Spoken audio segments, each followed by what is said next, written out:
ကဲမင်္ဂလာပါမျိုးတို့ရေဒီနေ့ကကျွန်တော်တို့ရေနံချောင်း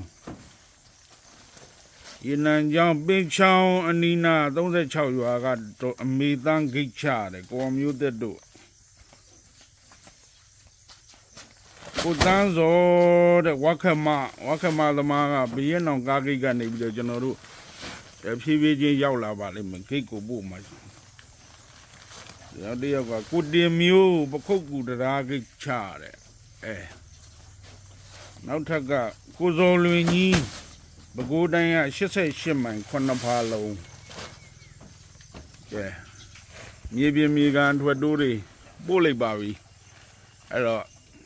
ပန်းတရင်လေညင်းဆောင်လူတရင်လူချင်းဆောင်ပေါ့online ပေါ်မှာဘလောက်ပဲမြည်စီကောင်းတယ်ပြောနေတောင်းသူလက်ခံမှအဆင်ပြေတာပါအဲ့တော့တောင်းသူအများစုလက်ခံတဲ့သဘောတရားအရာအချိန်နဲ့တပြေးညီ